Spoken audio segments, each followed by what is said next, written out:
पहले हम लेंगे दाल। तो ये मैंने ली है मूंग दाल बिना छिलके वाली, यानी धुली हुई मूंग दाल का इस्तेमाल मैं कर रही हूँ पकौड़ों को बनाने के लिए। लेकिन यदि आपके पास छिलके वाली मूंग दाल है तो आप उनका इस्तेमाल भी कर सकते हैं। तो यहाँ पर मैं 2 कप मूंग दाल का ले रही हूँ। और मूंग दाल को हमें भिगोना तो है नहीं, लेकिन धोना ज़रूर है, क्योंकि इसमें थोड़ी डस्ट आती है, तो उसे भी साफ़ कर लेते हैं। तो पानी डालकर इसे अच्छे से धो लेते हैं। तो ऐसे ही 2-3 बार पानी डालते हुए मैं दाल को बढ़िया से धो लूँगी। और दाल धोने के बाद अब इसे एक ग्राइंडर जार में ट्रांसफ़र कर लेंगे। अब दाल के साथ साथ ही ग्राइंडर जार में हम ऐड कर लेंगे हरी मिर्च। तो जितना आप तीखा पसंद करते हैं उसके अकॉर्डिंग इसमें हरी मिर्च ऐड कर लें। इसी के साथ 1 इंच अदरक का टुकड़ा मैंने छीलकर और काट लिया है। और कुछ खड़े मसाले भी हम ऐड करेंगे, जिसमें लेंगे 1 चम्मच साबुत धनिया, आधा चम्मच साबुत जीरा, आधा चम्मच साबुत काली मिर्च, आधा चम्मच लेंगे सौंफ। और सारी चीज़ों को हम ग्राइंड कर लेंगे बिना पानी डाले। तो जब हम बिना पानी डाले दाल को ग्राइंड करेंगे तो दाल क्योंकि धुल चुकी है, तो इस तरह से दाल की एक पिट्ठी से तैयार हो जाएगी। तो ये देखिए काफ़ी ड्राई है दाल। और यदि आपसे नहीं ऐसे पीसी जा रही है तो आप थोड़ा पानी और इस्तेमाल कर सकते हैं इसे पीसते समय, लेकिन मैंने इसे पीसते समय बिल्कुल भी पानी का इस्तेमाल नहीं किया है। तो अब दाल को मैंने मिक्सिंग बोल के अंदर ट्रांसफ़र कर लिया है। और दाल में अब हम डालेंगे अच्छा गर्म पानी और बढ़िया से इस गर्म पानी में मिक्स कर लेते हैं। तो इससे दाल है वो मिनटों में ही फूल जाएगी, क्योंकि दाल ऑलरेडी हम ग्राइंड कर ही चुके हैं। तो 2 मिनट के लिए दाल को हम ऐसे ही छोड़ देते हैं। तब तक पकौड़ों के साथ सर्व करने के लिए हम चटनी भी बना लेंगे। तो यहाँ पर मैं बना रही हूँ लहसुन की चटकारेदार चटनी। तो इसके लिए मैंने यहाँ पर साबुत लाल मिर्च को 5 मिनट पहले ही गर्म पानी में भिगो दिया था। तो इससे ये काफ़ी अच्छे से फूल गई हैं और इन्हें अब ग्राइंड करना भी आसान रहेगा। मैंने यहाँ पर साबुत लाल मिर्च का इस्तेमाल किया है जो तीखी नहीं होती है। यदि आपको तीखी चटनी पसंद है तो आप फिर उसमें तीखी वाली जो लाल मिर्च आती हैं उनका इस्तेमाल कर सकते हैं। अब ये जो भिगोई हुई साबुत लाल मिर्च है उनके बीज मैं हटा देती हूँ, क्योंकि बीज काफ़ी नुकसानदायक होते हैं। तो ऐसे मैंने बीज हटा दिए हैं। तो सारे बीज निकालकर लाल मिर्च के मैं ग्राइंडर जार में ऐड कर लूँगी। और इसी के साथ मैं डालूँगी इसमें आधा कप ताज़ा कद्दूकस किया हुआ नारियल। आपके पास सूखा है तो आप उसका इस्तेमाल भी कर सकते हैं, बस पानी थोड़ा ज़्यादा डाल दें। और यदि आपके पास मूंगफली है, नारियल नहीं है, तो आप मूंगफली का इस्तेमाल कर सकते हैं। अब ये है लहसुन की चटनी। तो इसमें जाएगा ढेर सारा लहसुन। तो 10 से 12 मैंने लहसुन की कलियाँ ऐड कर ली हैं। और चटनी में थोड़ा चटपटा फ्लेवर लाने के लिए 1 चम्मच मैं इसमें आमचूर का पाउडर डाल रही हूँ। आप चाहें तो नींबू का रस या फिर इमली का इस्तेमाल कर सकते हैं। स्वाद के अनुसार नमक और थोड़ा सा पानी डालकर सारी चीज़ों को बढ़िया से मैंने ग्राइंड कर लिया है। और ये हमारी बहुत ही टेस्टी चटनी बनकर के तैयार है। ये राजस्थान की स्पेशल लहसुन की चटनी है, जिसे आप इन पकौड़ों के साथ ही नहीं बल्कि पूरी पराठे सबके साथ सर्व कर सकते हैं और इसे स्टोर भी किया जा सकता है। तो एक बार आप ये चटनी ज़रूर बनाएं। यकीन मानिए आप इस चटनी को खाकर उंगलियां चाटते ही रह जाएंगे।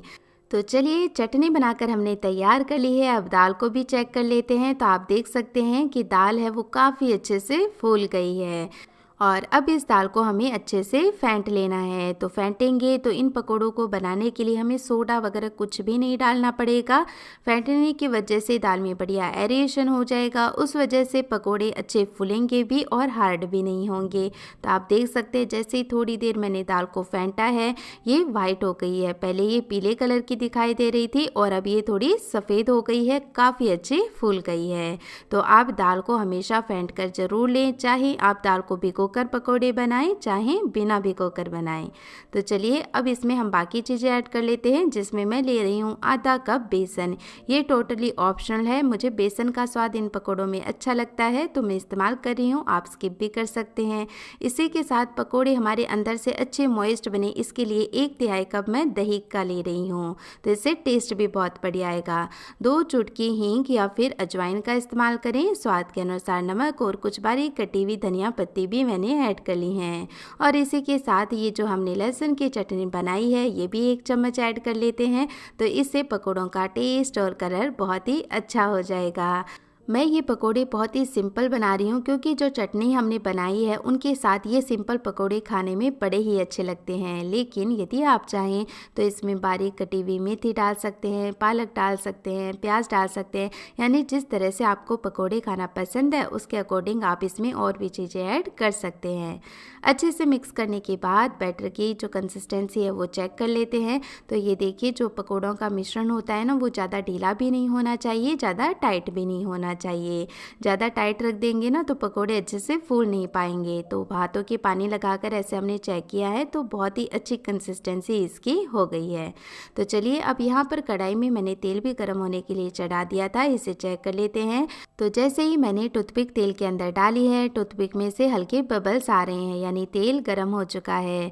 इससे ज़्यादा हमें तेल को गर्म नहीं करना है और ना ही ज़्यादा ठंडा रखना है। अब देखिए, थोड़ा थोड़ा ऐसे मिश्रण का हम पोर्शन लेते हुए इसके पकोड़े बना लेंगे और छोटे छोटे पकोड़े बनाएं क्योंकि ये फूल भी जाते हैं। तो पकोड़े क्योंकि काफ़ी हल्के हैं, तो देखिए जैसे ही हमने बैटर डाला है और वो फ्राई हुआ है, सारे पकोड़े तेल के ऊपर ही तैरने लगे हैं। इस तरह से जब पकोड़े तेल के ऊपर तैरने लगे, यानी ये इस चीज़ का इंडिकेशन है कि हमारे पकोड़े बिल्कुल भी हार्ड नहीं बने हैं। अंदर से ये काफ़ी सॉफ्ट और स्पंजी हैं और ऊपर से आप जितना इनको सॉफ्ट या क्रिस्पी रखना चाहते हैं उसके अकॉर्डिंग इन्हें फ्राई कर सकते हैं। मुझे ऊपर से क्रिस्पी पकोड़े पसंद है तो मैंने इन्हें बढ़िया लाल होने तक फ्राई कर लिया है। और देखिए, अब इन पकोड़ों को हम निकाल लेते हैं। बहुत ही अच्छे टेस्टी पकोड़े बन करके तैयार हो गए हैं। तो ये बैच मैंने फ्राई कर लिया है और अब सेकंड बैच भी हम इसी तरीके से फ्राई कर लेंगे। लेकिन यहाँ पर मैंने गैस का फ्लेम लो कर दिया है क्योंकि जो फर्स्ट बैच हमने फ्राई किया था उससे तेल अच्छा गर्म हो गया है। तो अब इन पकोड़ों को भी हम इस तरह से झारे से चलाते हुए बढ़िया क्रिस्पी होने तक फ्राई कर लेंगे। तो यहाँ पर ये हमारा सेकंड बैच भी बन करके तैयार है। तो चलिए इसे भी निकाल लेते हैं।